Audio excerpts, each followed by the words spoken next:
K സുധാകരനെ സ്ഥാനാർത്ഥിയാക്കിയാൽ സ്വതന്ത്രനായി മത്സരിക്കുമെന്ന് കോൺഗ്രസ് നേതാവ് മമ്പറം ദിവാകരൻ. പ്രഖ്യാപനം കണ്ണൂർ വിഷനിലൂടെ ഹൈക്കമാൻഡിനെ സമ്മർദ്ദത്തിലാഴ്ത്തി സുധാകരൻ സീറ്റ് നേടാൻ ശ്രമിക്കുകയാണെന്നും മമ്പറം ദിവാകരൻ പറഞ്ഞു. Kannur vision exclusive. കെ സുധാകരനെതിരെ രൂക്ഷ വിമർശനമാണ് കോൺഗ്രസ് നേതാവായ മമ്പറം ദിവാകരൻ ഉയർത്തിയത്. ഹൈക്കമാൻഡിനെ അടക്കം സമ്മർദ്ദത്തിലാഴ്ത്തി സീറ്റ് തരപ്പെടുത്താനാണ് സുധാകരൻ ശ്രമിക്കുന്നത്.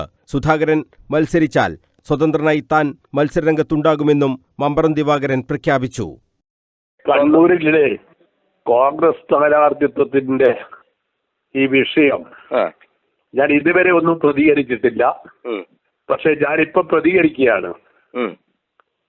കണ്ണൂർ സീറ്റിൽ ഹൈക്കമാൻഡിനെ സമ്മർദ്ദത്തിലാക്കി കെ സുധാകരൻ സീറ്റ് വാങ്ങുകയാണെങ്കിൽ, കെ സുധാകരൻ കണ്ണൂരിൽ മത്സരിക്കുകയാണെങ്കിൽ, കഴിഞ്ഞ 61 കൊല്ലമായി ഒരു മണിക്കൂർ പോലും കോൺഗ്രസിനെ തള്ളിപ്പറയാതെ, ഒരു മിനിറ്റ് പോലും കോൺഗ്രസിനെ തള്ളിപ്പറയാത്ത ഞാൻ, പാർലമെന്ററി മോഹങ്ങൾ ഒന്നുമില്ലാത്ത ഞാൻ, കണ്ണൂരിലെ രക്തസാക്ഷികൾക്ക് വേണ്ടി എന്നും ശബ്ദിക്കുന്ന ഞാൻ സുധാകരനെതിരെ കണ്ണൂരിൽ മത്സരിക്കും.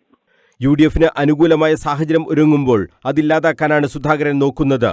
കോൺഗ്രസുകാരും സാധാരണ ജനങ്ങളും അനുഭവിക്കുന്ന പ്രയാസങ്ങൾക്ക് ഒരു അറുതി വരാനുള്ളൊരു സാഹചര്യം കോൺഗ്രസിന് UDFന് ഒരുങ്ങി വരുമ്പോൾ കേരളത്തിലെ കോൺഗ്രസിനെയും ഹൈക്കമാൻഡിനെയും തള്ളിക്കൊണ്ട് എല്ലാം ഒരു പുല്ലാണ് എന്ന രീതിയിൽ ഇന്ന് രാവിലെയും ഇപ്പോഴും സംസാരിച്ചുകൊണ്ടിരിക്കുന്ന സുധാകരന്റെ എല്ലാ കാര്യങ്ങളും തനിക്കറിയാം, അത് തുറന്നു പറയും.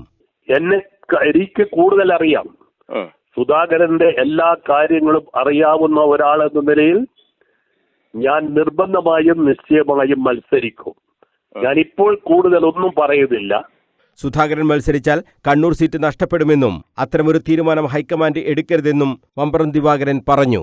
ഇന്ദിരാഗാന്ധി സഹകരണ ആശുപത്രി തെരഞ്ഞെടുപ്പുമായി ബന്ധപ്പെട്ടുണ്ടായ പ്രശ്നത്തെ തുടർന്ന് സസ്പെൻഷനിലായിരുന്ന Mamparam Divakaran advocate Sunny Joseph MLA KPCC പ്രസിഡന്റായതോടെയാണ് പാർട്ടിയിൽ തിരിച്ചെത്തിയത്.